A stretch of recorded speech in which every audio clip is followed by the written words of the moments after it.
Thank you very much, Supervisor Williams. Thank you for bringing us together.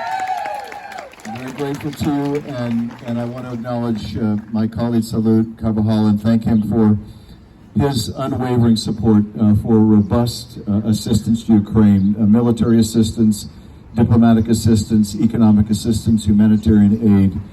My colleague has been wonderful.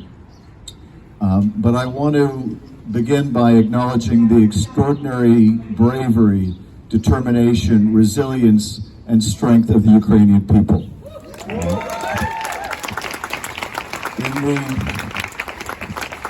In the run-up to the war, in the Intelligence Committee, as we watched the military buildup, it became very clear that unlike the buildup that had preceded it, that this was not a drill, that Putin had made the decision to invade Ukraine, and this was not going to be a minor incursion, but rather a full-scale invasion. And as we watched that buildup occur,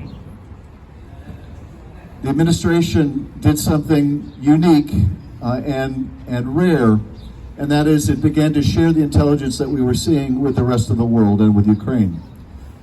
We understood that this wouldn't stop the Russians from invading Ukraine, but we wanted to strip away the pretext that Russia would try to put forward for this premeditated, naked act of aggression, this bloody war of choice by Vladimir Putin. And the impact of that was that it helped the United States mobilize and unite an extraordinary coalition of nations to sanction Russia and come to Ukraine's aid. But what we have really seen, what has made so much of a difference over the last year, has been the extraordinary courage of the Ukrainian people. And I'm very proud of what the United States has done, what U.S. citizens have done to come to the aid and assistance of people in Ukraine. I'm very proud of what the U.S. Congress and the President has done. But we need to do so much more. People keep asking, how do we bring this war to an end? And sadly, the only way to bring this war to a swift conclusion is by making sure that Ukraine has every resource it needs to defend itself. Only when Putin realizes that the cost of this war is too great to Russia and too great to his regime will this war come to an end. I have a long history with Ukraine. I first went to Ukraine during the Orange Revolution, and I got to visit with brave young students who were camped out in tents, who wanted something better for their country and were willing to risk their lives to bring it about. And I returned to Ukraine years later after the Revolution of Dignity, just weeks after a brutal shooting of scores of people in the Maidan, and went back to Ukraine with Speaker Pelosi last May.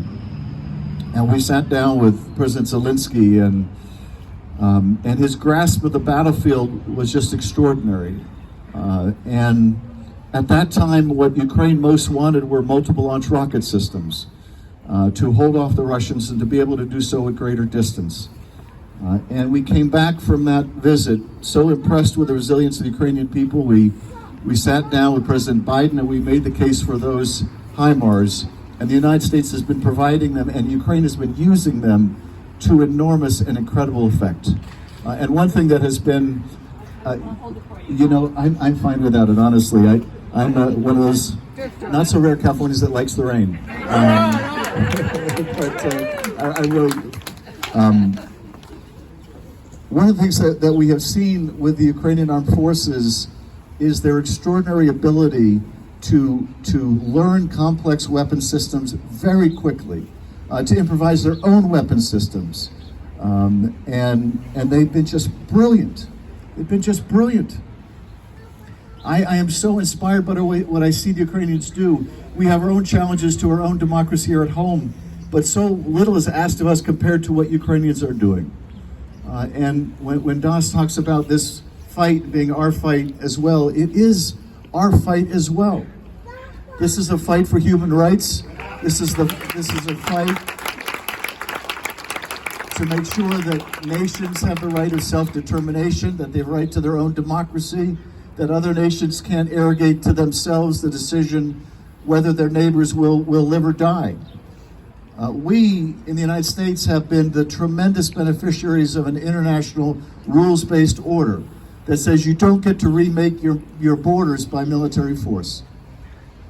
If we don't support Ukraine, if Russia is somehow successful, then what's to stop China from invading Taiwan, or Turkey from invading Armenia, or any other nation deciding that, well, now it's carte blanche? Ukraine's fight is our fight. Ukraine's fight is our fight. And we have to make sure that our support remains bipartisan and remains strong. And so on this one-year anniversary, and I think we all hoped and prayed we wouldn't be here 1 year later, I just want to tell our Ukrainian friends who are here and members of the diaspora that are here that we are with you. We are with you 100%. And we will be by your side. We will be by your side. We respect you. We admire your resilience, and we stand with Ukraine. Thank you.